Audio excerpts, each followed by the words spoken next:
Welcome back to Arsenal Pass, Time on the Round, episode 17. Today we're joined by Karol Ruszkiewicz. Karol is a true Renaissance man of our time, a famous and decorated brute aficionado, co-host of the wildly successful podcast and YouTube channel, Session Blood, and finally, a Flesh and Blood game developer.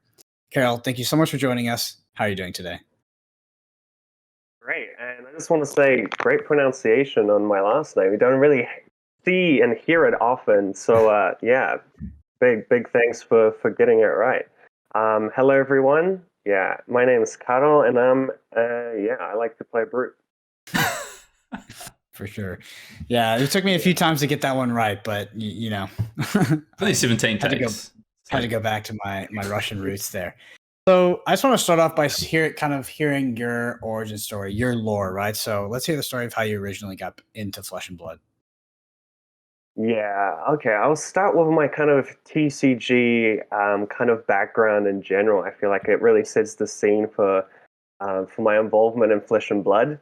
But yeah, basically it all starts back in a little my hometown in Poland. The year is 1997. I'm 7 years old, and my dad bought me a Magic the Gathering starter pack. And, you know, at the time I was 7, I just liked the pretty pictures. But yeah, I've kind of like got the basics of the game. I understood the game, and basically, yeah, that was kind of it for many years. And when we fast forward to 2003, when I was 13, my family moved to New Zealand, and basically trading card games were a big part of my upbringing in that way, because I couldn't really speak English. I knew how to play Magic, but when I went to school here in New Zealand, basically I couldn't communicate. I couldn't talk. But one thing I could do is play cards. So I saw some other kind of school kids playing Magic, and I joined in. And that was basically what I did at lunchtimes every single day. And not only did it help me make friends, but it also helped me learn English because I started translating the cards. And so you could say that Magic really kind of helped me kind of, learn the language and kind of build my life here in New Zealand. And that's how I met a lot of, the players here, Rohan Khanna, Kieran McIntaggart, Tom Penny, Mark Henderson, all these kind of Flesh and Blood players I've met through, lunchtimes playing Magic. So that was pretty big for me, but it also started my kind of competitive drive in the game. Once we've developed a very strong playtesting group. We played a lot at that age between 13 and 15, and we started going to tournaments. And that was a really big thing for me, is that really started my competitive spark, especially in trading card games. And, we would go to pre-releases, all these kind of regionals, and we're the host to going to nationals. And actually, the tournament organizer for all these tournaments back then was none other than James White, and that's how I met James, was many years ago. And, that was already, you can tell that this guy is super passionate about what he does. And that really kind of like stood out to me even back then. We would play a lot of competitive tournaments, but there was one kind of cataclysm thing that happened to me. I would always play these kind of off meta, I was a competitive player, but I would always kind of try to do something different. For those who know the kind of like Magic terminology of the Spikes and Johnnies and Timmies, I was always be more of the Johnny, the person who wants to do something that no one else does, something that can take people by surprise. And I guess that kind of, and competitively, it kind of held me back, but at the same time I didn't care because I got to do something cool. But there was one regionals tournament that I was playtesting very hard. I actually had a really strong competitive deck, and I went into the tournament super confident, and round one I versed one of my friends, which I was actually really happy about, because we play tested heaps, and basically my deck had like a 90% win rate, and I was just super stoked going into it. And for those of you who know Magic, I basically had didn't draw any lands, and without lands, you don't have any resources, you can't do anything. And then basically my game completely crumbled. I lost to variants game 2, and Magic is best of 3, so I kind of had that backup. But game 2's exactly same thing happened, and my whole kind of day started on a loss. I managed to win five rounds in a row, but then I had a really bad pairing, and at that point I was just kind of over Magic. At 15 years old, I kind of stopped playing. I kind of threw in the towel. I'm like, I hate this variance. I don't want anything to do with this. Some of my friends like Kieran and Mark went on to play nationals and doing really well, but I was just kind of like, I'm done with this. Then fast forward like 10 years into the future, the same group of people, our friends, we started this thing called the Pukunui Pro Tour. So, I went cold turkey, didn't play any trading card games for a number of years. And then one of my friends started organizing this Pukunui Pro Tour, where we would go to some secluded batch, which is like a holiday home here in New Zealand, and we would go to this beautiful venue surrounded by the most beautiful beaches in the world, the bushes, the forest, everything. Then we'd close the curtains, and for a weekend straight, we'd just draft, the latest set of Magic. And that was just great because we got to reconnect. Everyone kind of went on in their life doing their own thing. But that was the kind of cataclysm that every 6 months we'd get together, lock ourselves in a holiday home, and just kind of really, and we're all 8 of us would be really competitive. So that really kind of like pushed us into kind of get the kind of competitiveness and the TCG kind of out of our system for a while. But that really kind of helped me kind of still have that spark for the competitive play and for TCGs. But yeah, in 2018, one of those mates was approached me and was just like, "Hey guys, like all of us were just like, I know the James White is making a trading card game. He needs some people to like test the cards. Is anyone interested?" And I was just like, "Nope, I don't want to have anything to do with this." But that's the first time I heard about Flesh and Blood, But yeah, basically I was just super anti. I'm like, I'm too old for this. I don't have time for this. So yeah, even though I kind of had that option, I chose not to. And then Tom Penny, a year later, the game came out, and he was super into it. He went to the very first calling, and he's really hyping all of us up about this game. And me and Kieran, all 3 of us were living together at the time. But we were just me and Kieran were just super anti. We're like, we don't have time for this, basically. But eventually Tom managed to sit us down. We opened some Welcome to Wraith. We played some Sealed. And that's where it all shifted. My whole kind of, being like, went from I don't want anything to do with this game to, wow, this game is, first of all, it was really refreshing. We sat down, just the flow of the game was just so different than anything I've ever experienced before. And after the first game, I'm pretty sure I lost with Tom being on 1 life. And that's when something clicked, and I was like, okay, I need to figure out how to win, And that was a big turning point for me, was that realization of, okay, I really want to know how to win in this game, because you notice all these things, and there's so much subtlety and so much depth to the strategy that really changed. And both me and Kieran, a week later, we both just bought all the singles we needed. We both opened, we just basically went online and just bought tier 1 lists kind of thing. So that really started us being like, okay, we just went from I'm never playing this game to I want to be the best player in this game very, very quickly. Yeah, absolutely. But yeah, so that was probably a month before the first constructed calling in Auckland. That would have been December 2019. And one of the sealed games that we played, I opened a tectonic plating. So I was like, okay, I guess I'm playing Bravo.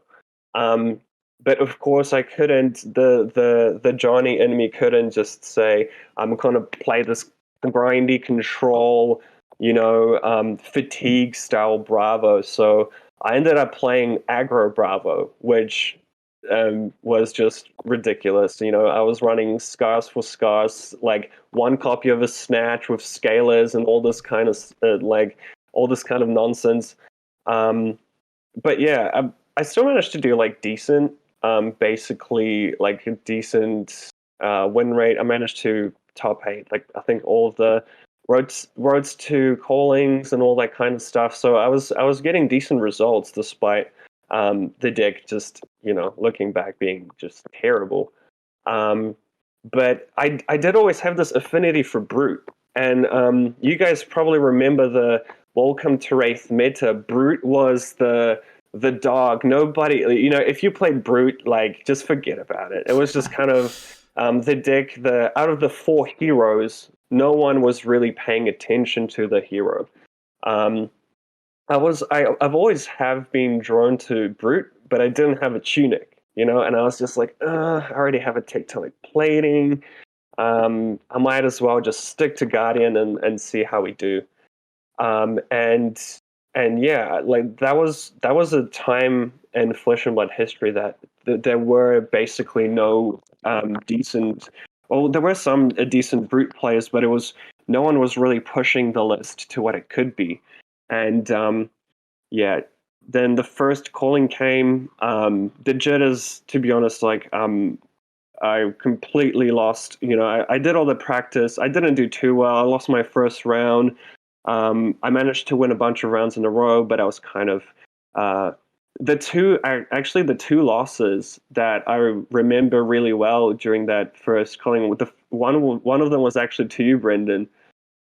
We versed each other that first calling, and that was the first time I kind of got to experience the ninja control, the fatigue, because I knew that you and Sasha were running some kind of control style ninja, but I was just like, oh, whatever, I'll just fatigue them, like, I don't know what they're gonna do. But yeah, that was really strange because I was kind of like expecting. I was like, well, he's gonna start playing his combo line soon, and then you just go Kadachi, pass, and I'd just be like, all right, sweet, I got a full grip, let's go, and then I do all this stuff, and then you're just like, red unmovable, my turn, Kadachi, drone, and I'd be like, oh, I see what's happening no, here. when it clicked what was happening, it was over. But yeah, so that was one of the memorable games, was the loss to you, and the second one was to Nick Butcher, who was playing a very solid warrior list, and that was another case of me just being like, oh, just run at them with my red cartilage crushers, slow him down. But no, he also played really well and got the best of me. But yeah, that was my first major tournament, you could say. But that definitely just kind of like sparked the fire up my bum, and I really wanted to learn and get better at the game. And then a few weeks later, I got my tunic. I started playing Brute, and things really picked up in that regard. Yeah. And then, yeah, Command and Conquer came out, and I was just like, this guy has 6 power. This guy's great in Brute. So yeah, the Command and Conquer pummel strategy and Brute got me pretty far, actually. But, yeah. What drew you to Brute, other than being a Johnny, as you say, and wanting to play something off the beaten track? Was there anything else about Brute, like any of the kind of design elements of the class itself, that really drew you to it? I just love Intimidate mechanic because of how much it. Once you kind of I think once you start playing with, the at the time some of the best players, um, the better the player you're versing, the more impact Intimidate had, and that was something that I found really interesting. Was that firstly was that on the surface level, Brute seems like a very random class. You have the rolls on the Scapskin Leathers, you have the random self-discard mechanic, and also, you don't really know what's going on with your opponent with the Intimidates. But the more you play the class, the more you realize how much control you have over all that random factor, and how good the class is once you kind of hone on those the kind of variance, what might look like variance but actually isn't. It's discard a card at random from your hand. If you only have one card left, then you know exactly what you're discarding. So there's a lot of I found it to really be interesting from that regard, but also Barraging Beatdown is just a powerhouse. I feel like that card really made me appreciate the class. Is that the power of Barraging Beatdown and a Club Swing? You have a 2-card hand that puts so much pressure on your opponent. First of all, you get an Intimidate, which already messes with their blocks, and then you have basically, if they're kind of like want to really hold their 5 or 4-card hand, you're just getting so much damage through.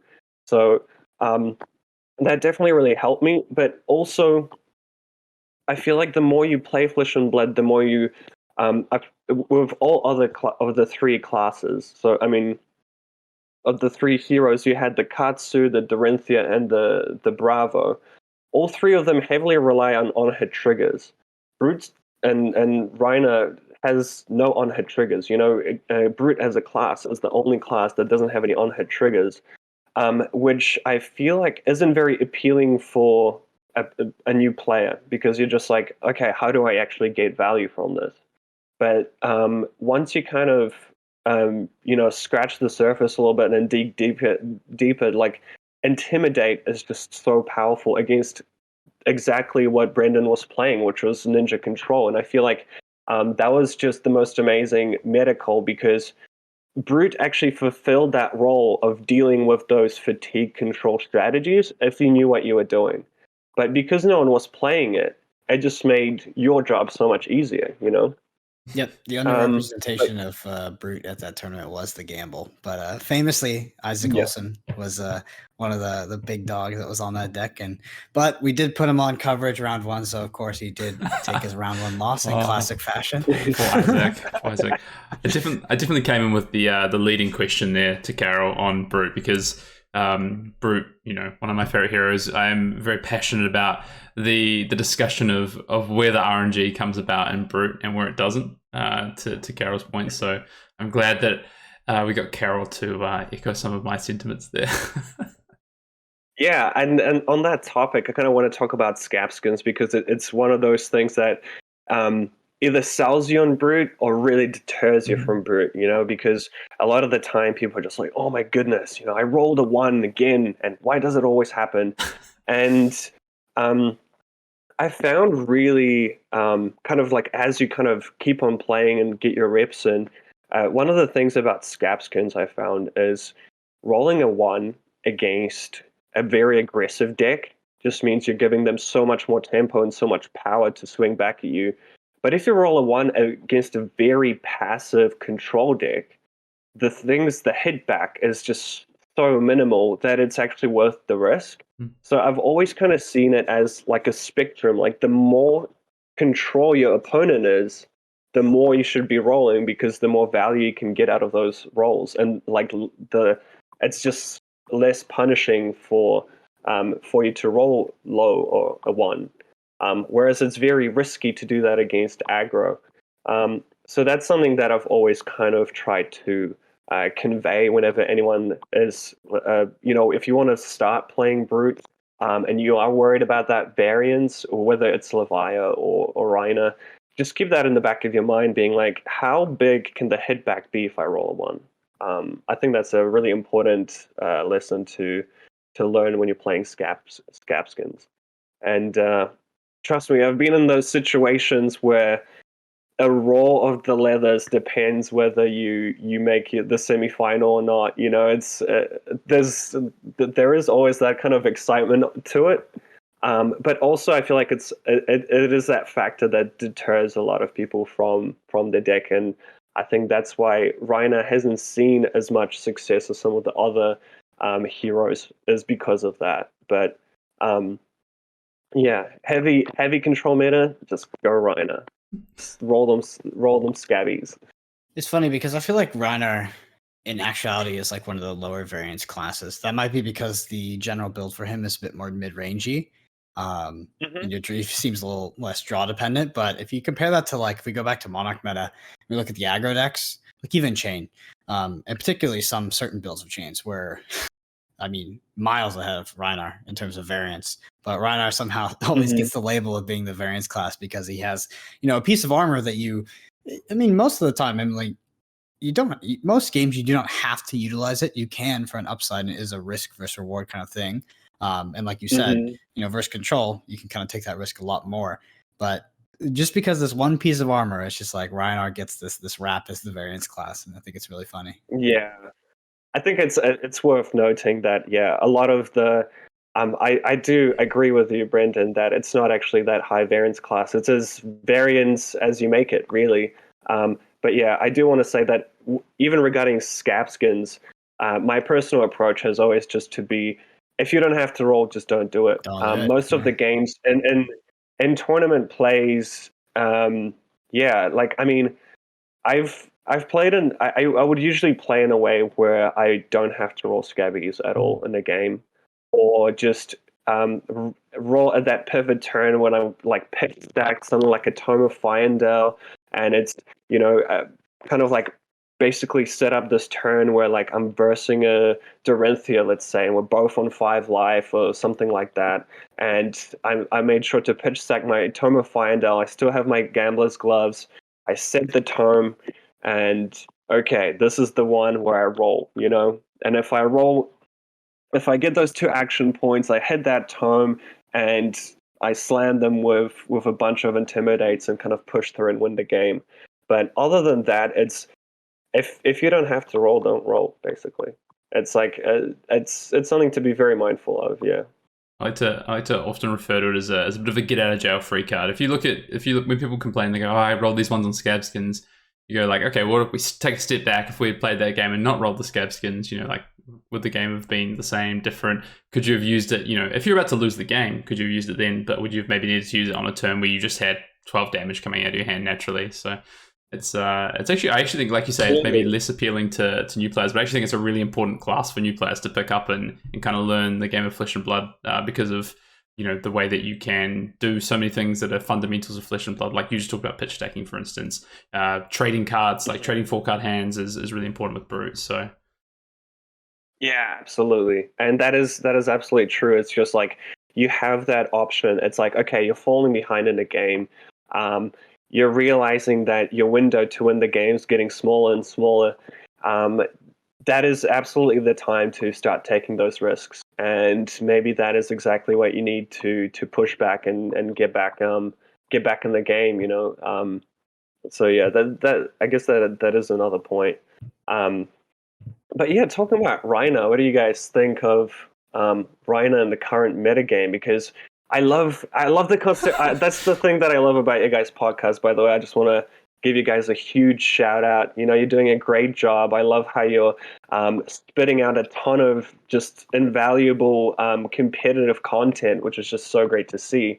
But I love it. And from your podcast, you guys probably understand and value the concept of pitch stacking as much as I do, and I'm just stoked that now when the winter's coming and things are slowing down, I think we're going to see that a lot more, So yeah, I don't know what I was going. Well, we really appreciate the kind words. And in terms of Brute, it's a funny story because Brute is probably my tier 0 for like the PTI.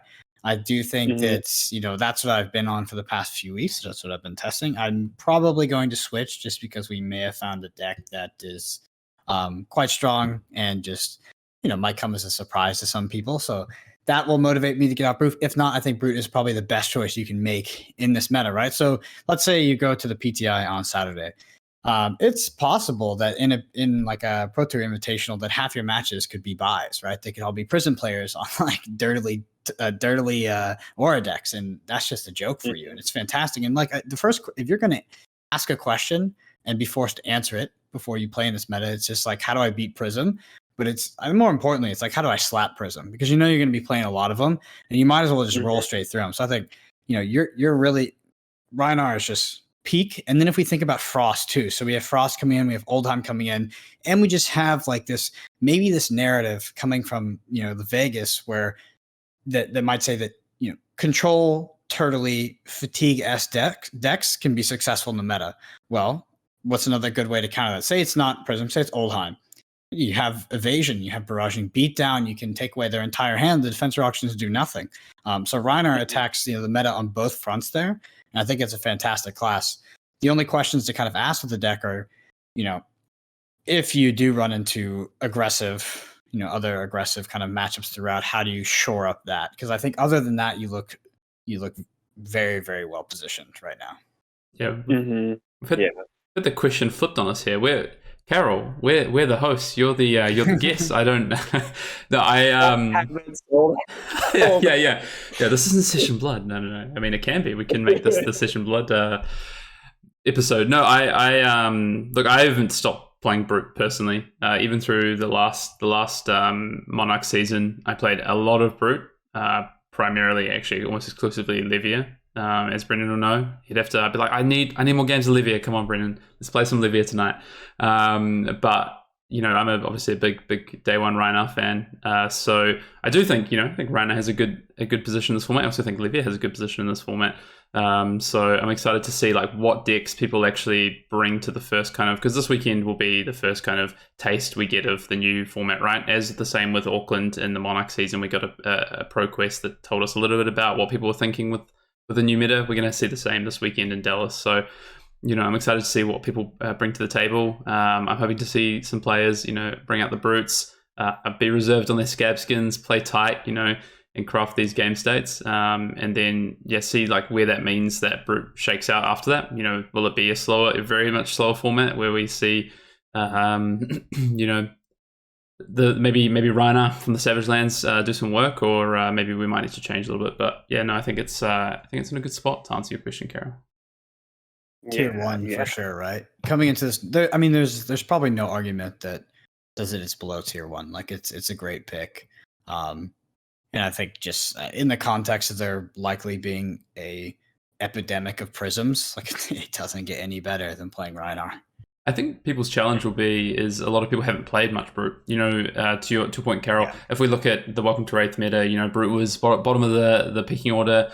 Even coming into the format after that, Arcane Rising, still wasn't a lot of people who are currently playing the game. When we got into Crucible meta, that's probably where Brute had its peak, right? And the Crucible meta had a really good time with Arc Smash being printed into a dash format. But since then, Monarch, we really haven't seen much Brute find favor. So I think if you look at the challenge for people is probably going to be learning how to play a Brute. It is a very different play style to say if you've come from a ninja or a warrior or a rune blade. So it's probably one of the things that'll be a bit tougher.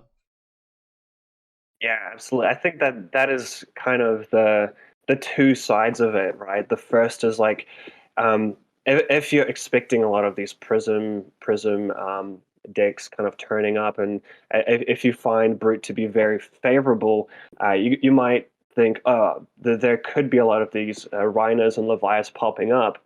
But on the other hand is what do the players actually feel comfortable with and like feel comfortable playing? Because we saw just so many the meta was saturated with chains, and a lot of it just seems that, especially in the States, a lot of the players, that would be their first deck. They got into the game, they started playing chain, and that is just such a different kind of play style to not only Brute, but most of the classes. So that is like, I find it's, as a spectator, as a fan of the game, I find it so interesting on how basically the weekend is going to shape the metagame and what we're going to see.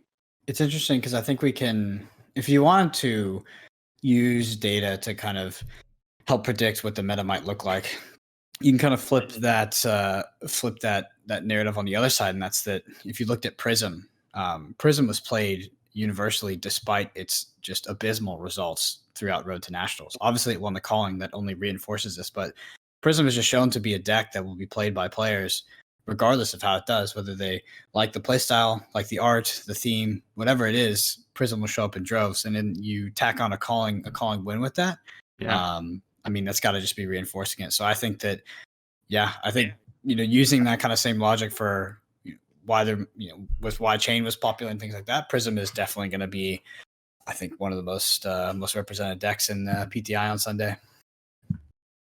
Yeah, that's fair enough.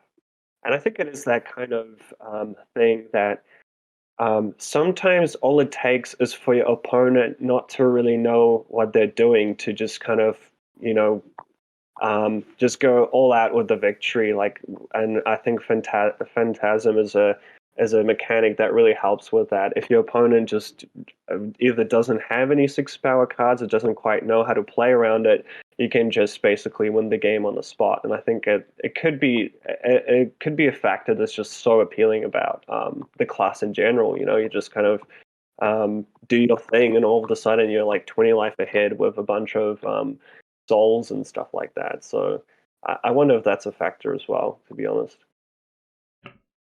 I wanted to ask you. We've talked about Brute, but I also want to know, Karol, what are some of the other classes that you really enjoy playing in this game, either as before your time as a developer, or even when you're playing casual games? What are the heroes that for your playstyle you enjoy playing?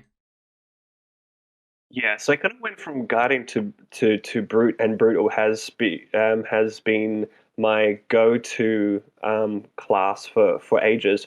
But actually, when Monarch came out, that's when I realized that I'm not a Brute player, that I'm a Rhino player, because Leviah was doing my head in, for the first kind of like 3-4 months that I was trying to play Leviah. It's just such a complex and such a different take that I haven't been a fan of Leviah, but it's still an extremely powerful hero. It's just not really my cup of tea, which is quite strange. But I've always been a fan of Ranger. I mean, Azalea has been. I've always had that soft spot for Azalea because it's because of how nice and kind of on theme it is to just kind of, you just feel like you're loading the bow, you're shooting it, your on heads are just so powerful. You have the red and the ledger. So I've always had that affinity for Azalea and Viscerai when Arcane Rising came out. Viscerai has been definitely a hero that I've tried to build and do well with, but especially in Arcane Rising, it's always been that case of, can I close out the game? Yep. And can I push through against my opponent just trying to slap their whole hand down and defend everything? So those, Azalea and Viscerai have always been kind of the heroes that I've tried to do well with. Could never quite figure out how to translate that to tournament results. But I think because of that, I do have an affinity for Lexi and Briar in the new set. To be honest, I actually really enjoy all three heroes, just because each hero has its own kind of side of it that I really, really enjoy. But probably out of the three, Lexi has definitely been my go-to, and it's the one that I've kind of affiliated the most with. It just feels so much fun, and basically I just love how many options you have in terms of deck building and how many directions you can take, and I really enjoyed that kind of openness and that freedom, to just kind of like build whichever way I want. Whereas before, when we had just kind of like 2-3 sets, it always felt a little bit restrictive, like this is the optimal way to build a deck, this is the optimal way to build a deck. There wasn't much wiggle room. Whereas with the whole elemental talent, you just kind of open all that up. And I find that really kind of interesting, and I kind of like can kind of express my creativity in a way in deck building. I really like that aspect. I know some people kind of, just want the best list, and I just want to play the best list and play that. But yeah, definitely, I think Lexi's my favorite. I think Briar would be my number 2 and Oldham number 3 in terms of Tales heroes. But I do really like all 3. And I think, my top 3 favorite heroes that I like to play with would... I wonder if maybe even Lexi is number 1 for me now. Ooh, overtaking Reiner. That's blasphemy, Karol. I don't know. It's close. It's definitely close. But yeah, those would definitely be my like 3 favorite heroes. There's a rumbling happening in the Savage Lands right now at those words coming out of your mouth. I was going to say as well on the Viserai front. I mean, I remember we sat you, me, and Kieran and talked for Viserai. I talked about Viserai for 2 hours on a podcast. So we've definitely hashed that over before in Arcane Rising meta. That was probably over a year ago now. But sitting there, how do you break Viserai? How do you do well with Viserai? What's the secrets? That's it's so funny you bring that one up. That was great. That was great because, back then we had all these incredible cards. Like with Crucible getting spoiled, and you see the Dread Triptych and like the potential of that. You see get the meet and greets for the aggro, and you kind of had all these pieces, and still it was just so hard. I still find it hilarious when Kieran actually was completely switched from his Katsu ways and took Viserai down to Wellington for a double whammy. I think it was Road to Nationals, and yeah, it was just too hard for it to get there. I think there was one game where he could have been the first kind of like major top 8 for Viserai, but yeah, he couldn't quite get there. But yeah, I think Viserai seems kind of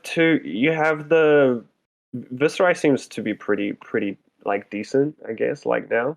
Yeah, I got some tools, right? Like the creepers aren't bad, and Stingosaurus isn't bad. I mean, also Monarch had a few pieces as well with like Vexing Malice and Arcanic. There's actually quite a bit of tools that have been added since you guys were trying to close out games back in Arcane Rising. I think that the job has probably gotten a little bit easier. I mean, Sonata Arcanics, all this good stuff. So I assume we'll see a resurgence of Viserai soon enough. Yeah, I mean, we're going to be putting up a Viserai deck profile deck tech next week, Brendan. So, Yeah, after we win the PTI with it, right? That's a secret spice. I do want to talk about draft, just because, I mean, we have a calling. We have the Tales of Aria premier draft calling in Dallas here. Your flagship, kind of limited format from what I understand. This is the one that was pitched to us as being the golden boy of all draft formats, and now we're about to play it at the highest level. What are your thoughts kind of broadly, and then we'll kind of dive into details as well on Tales of Aria draft, Karol? Is it truly the best draft format of all time in your opinion? I would say for Flesh and Blood, definitely. I'm trying to think back to my olden Magic days, but that's something that I'm really happy that has been incorporated into Flesh and Blood is the idea. For those of you guys who are familiar with Magic the Gathering, it's like, for me, I've always loved the idea of splashing. Splashing is a concept that you have a certain amount of colors. You can choose one color, which is kind of like, I guess, the equivalent of choosing a class, but you can splash, give it a bit of a sprinkle of cards from something else. And that's always been a concept that I really enjoyed, and that I've always kind of found that Flesh and Blood could do with.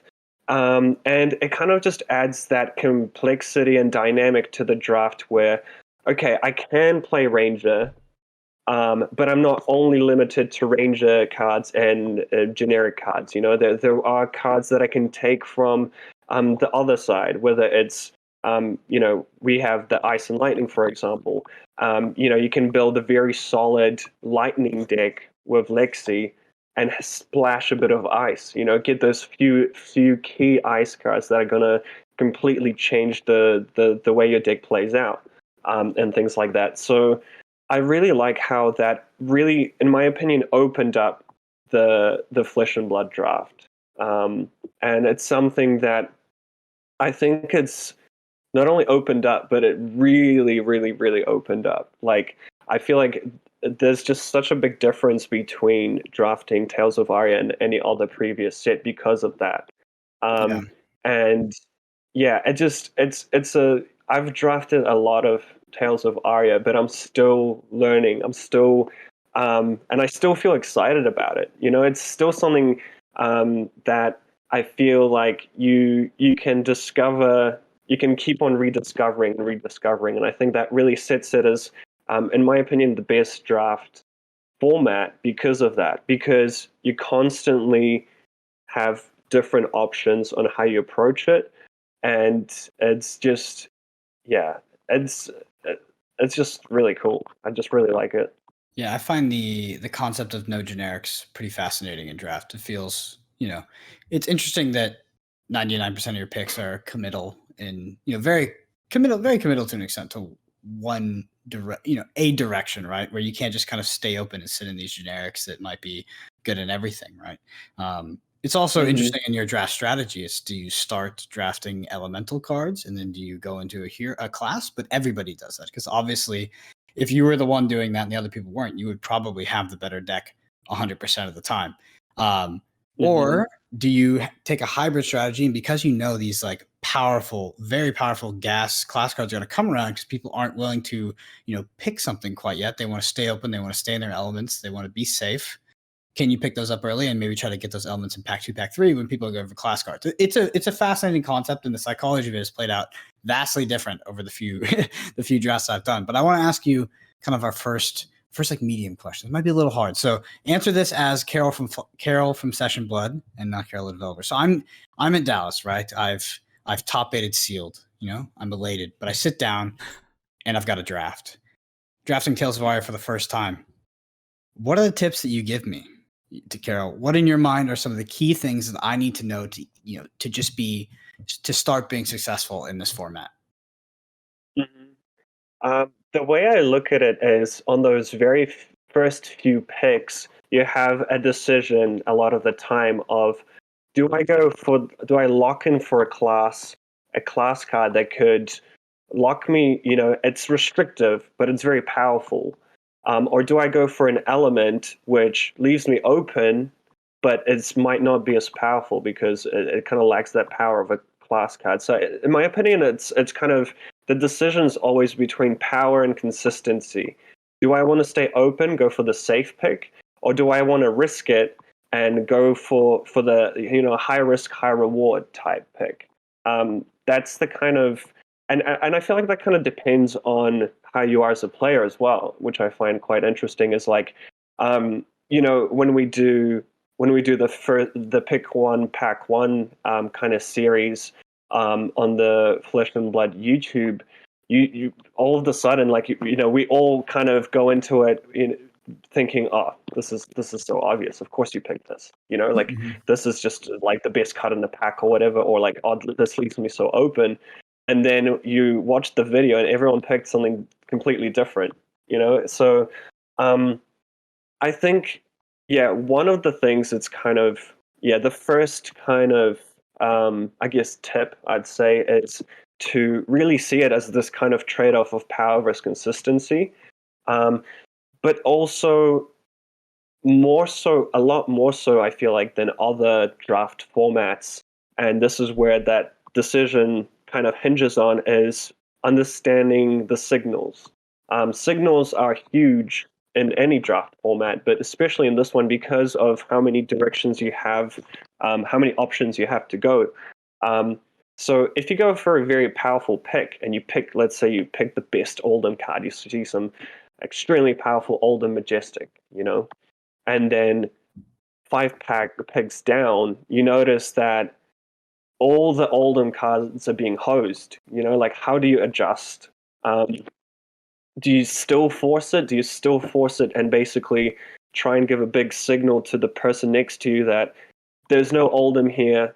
Don't try even bother to go into this, and then really hope for a strong pack 2 where you be the one who kind of gets the current of the Oldham stuff, or do you switch and kind of cut your losses and move into something else?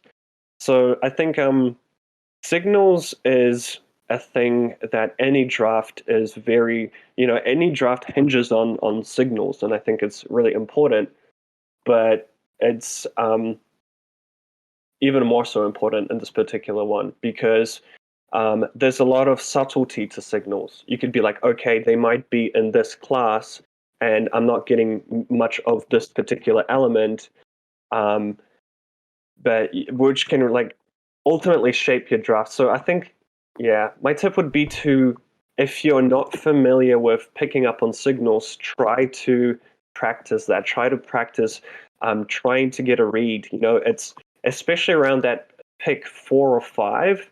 I feel like that is a good time to really be kind of, okay, I have a feeling that, you just get a feeling that the table is picking this particular class or element and leaving this, which I can jump into. I think that's really important to practice. Awesome. I think those would be the 2 major tips. For sure. I guess the third one also is evaluating fusion cards.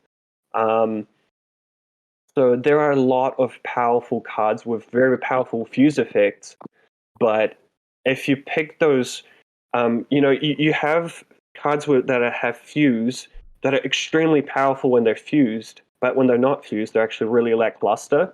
But then on the other side, you have cards with extremely good stats normally, and they're really, and getting that fuse isn't actually a nice bonus. So understanding the kind of the power ceiling and the power floor of these fusion cards can help you make a decision. And I like to use the Vela Flash and Bramble Spark as an example. You open a pack and you see a red Vela Flash and a red Bramble Spark. Both of those cards are extremely powerful when they're fused. But when you look at the kind of power floor of the cards, Vela Flash is a solid, 1 cost, 5 attack, 3 defense. It's extremely powerful. And then you look at Bramble Spark, and it just pings for 1, which does exactly the same thing that a blue version would do, for example. So I think that can critically evaluating fusion cards like that can really help you kind of choose the path you want to go and the picks you want to go with. Yeah, and I'm so excited to do more Tales draft. I've only done 3 so far. I could draft this. I could sit down for a full weekend. I could do my own Pokanui Pro Tour, I think, Karol, with some friends and draft this all weekend because it's a set so far that I've really enjoyed. I know we've been discussing it a lot within our group, right, Brendan, about just some of these things heading into Dallas, around signals, around power versus consistency, and it's I would echo those sentiments as well. I did want to ask one more thing, Karol, if that's all right. To go back, you've talked about your time as a player, but you are now, of course, on the development team with LSS. And I wanted to ask, from your perspective, as a player coming into the development team, what does that mean to you? What do you feel that you are, I guess you're bringing to the table as a developer, or what does it mean for you to make that transition from a player to a developer? Yeah, so it's been extremely interesting experience, first of all, because it kind of feels like as a player you always kind of feel like there's this curtain, right, of the stuff that's going behind the scenes and stuff, and when it's lifted, it's kind of like, wow, you kind of get a lot bigger picture and stuff like that. But for me, especially as a player, it's been really interesting from the perspective that I get to play against some of the best players in the world. We have We have Jason, we have Jacob, Chris Jesus, and Newson, and there's just a lot of everyone that I play with is an extremely, like just next level player. So I feel like definitely throughout my experience as a developer, I've been learning a lot about the game, and it's crazy because I always feel like, I've mastered this aspect of the game, I've mastered this aspect of the game, and then all of a sudden, I play against someone and they do something completely crazy and completely out of the blue that makes me realize that there's just so many more levels, so many more levels to the equation. But as also from the perspective, I kind of mentioned that I, as a player, I've always liked to play these kind of off kilter decks, whether like off meta decks, and I've always been kind of driven to find something that's like surprising, and I love the concept of doing some crazy. I love the idea of combo. I love combo decks in general. But yeah, in terms of what I kind of want to contribute is I just love the idea of kind of adding a little bit more of these janky kind of, the plays that might not be completely optimal, but you might lose like 9 games in a row and then win that one game that you pull off some crazy jank combo kind of thing. And I think that's kind of what I like to. That's kind of like what motivates me to incorporate more into the game, I guess. And that's kind of like where my mentality going in sits. Is, a lot of these cards can be extremely powerful and consistent, but why don't we add some jank? That's basically, that's basically where I sit at the moment. What and Awesome. One quick fire question, Karol, because I have to ask this anytime that we talk to a staff member of LSS, outside of your role as a dev, when you're in the studio, whether it be playing games, maybe you're doing a draft, whatever it might be, who has the best win rate in the LSS staff in your casual game plays?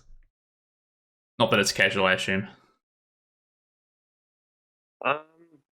It's really tough. I don't. Yeah. Just say it's. You can just say it's not Sasha. Just say it's not Sasha. Sasha's a great player, but it's. I can't. I have no idea. That's okay. No idea, actually. Sasha only plays Azalea for the past 12 months, so his win rate is in the tank. Anyway, Karol, we do want to thank you so much for coming on. I want to give you a short, amount of time to plug anything you want to, shout out anything you want to. So go ahead. The floor is yours. Yeah, thanks. Thanks for having me on, and guys, just keep on doing the great work you're doing. In terms of the plugs, I guess you can find if you're still, the